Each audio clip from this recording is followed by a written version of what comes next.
आलसी ब्राह्मण। बहुत पहले की बात है। रामपुर नाम के गांव में एक मूर्ख ब्राह्मण रहता था। ब्राह्मण का परिवार काफ़ी गरीब था, इसीलिए ब्राह्मण की पत्नी उसे बार बार कुछ पढ़ाई करने और कुछ सीखने के लिए कहा करती थी। लेकिन ब्राह्मण बड़ा ही कामचोर था, इसीलिए वह कहीं जाना नहीं चाहता था। एक दिन जब उसकी पत्नी ने बहुत अधिक जोर दिया और कहा कि आज तुम्हें स्कूल जाकर कुछ पढ़ाई करना ही होगा, तो अपनी पत्नी के गुस्से को देखते हुए ब्राह्मण तैयार हो गया। वह अपने घर से निकला और पीछे के रास्ते से जाकर घर के पीछे छुप के बैठ गया। थोड़ी देर बाद उसके घर में कुछ लोग आए और उन लोगों ने क्या बातें कही, यह सब पीछे बैठ चुपचाप सुन रहा था। जब शाम हो गई तो ब्राह्मण वापस अपने घर के पीछे से निकल कर आया और आकर उसने अपनी पत्नी से कहा कि आज मैं इतनी पढ़ाई कर ली कि अब मैं भविष्य देखने लगा हूँ। यह सुनकर उसके पत्नी को बड़ा आश्चर्य हुआ और यकीन भी नहीं हुआ। तो उसने कहा कि अच्छा ऐसा है तो बताओ, आज जब तुम स्कूल गए थे तो घर में क्या हुआ? अपनी पत्नी का सवाल सुनकर ब्राह्मण ने उत्तर दिया कि आज हमारे घर में कौन आया था, उसने क्या बातें कही, यह सब तो वह पीछे बैठकर सुन ही रहा था। जवाब सुनकर ब्राह्मण की पत्नी को यकीन हो गया कि सच में उसका पति भविष्य देखने लगा है। इसके बाद वह पूरे गांव में घूम घूम कर सबको यही बात बताने लगी कि उसका पति भविष्य देखने लगा है, वह भविष्य देख सकता है। अगले दिन एक धोबी का गधा खो गया था और वह उसे मिल नहीं रहा था, इसीलिए वह उस पंडित के पास आया और आकर उससे कहा कि मेरा गधा खो गया है, क्या आप मेरी मदद कर सकते हैं?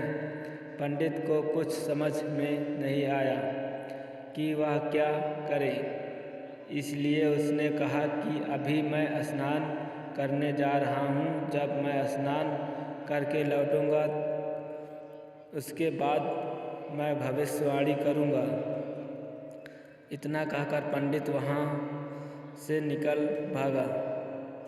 वह रास्ते में जा रहा था, तब उसने देखा कि एक गधा खेत में घास खा रहा है। यह देखकर पंडित ने अपने आधे धोती को फाड़ा और उससे उस गधे को वहीं बांध दिया और दौड़ा घर वापस आया और बैठकर भविष्यवाणी करने लगा कि चने के खेत में तुम्हारा गधा बंधा हुआ है, जाकर उसे पकड़ लो।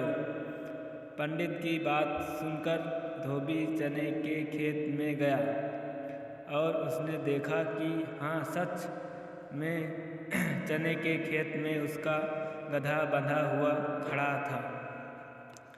अपने गधे को वापस पाकर धोबी बहुत खुश हुआ और उसने पंडित को काफ़ी दान दिया। धीरे धीरे पंडित काफ़ी प्रसिद्ध हो गया और बहुत लोग उसे जानने लग गए। एक दिन राज्य के महारानी का एक नौलखा हार चोरी हो जाता है। राजा को कुछ समझ में नहीं आता कि अब वह क्या करे। राजा के मंत्री राजा को सलाह देते हैं कि उसे उस भविष्य व्यक्ति पंडित के पास जाना चाहिए।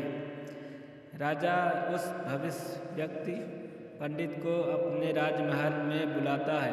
पंडित कहता है कि ठीक है, मैं अगले दिन राजमहल में आऊँगा। पंडित के आने की खबर से चोर काफ़ी डर जाता है। चोर को लगता है कि जब पंडित भविष्यवाणी कर देगा और राजा को पता चल जाएगा कि यह हार मैंने चुराया है तो मेरा मरना तय है। इसलिए वह चोर पंडित के पास रात को जाकर पंडित से कहता है कि वह नौलखा हार मैंने चुराया है। आप यह बात कृपया करके राजा को न बताएं। इसके जवाब में पंडित कहता है कि ठीक है, मैं यह बात राजा को नहीं बताऊंगा, लेकिन तुम वह नौलखा हार मुझे दे दो। चोर ने हार पंडित को दे दिया। पंडित हार को ले जाकर राजमहल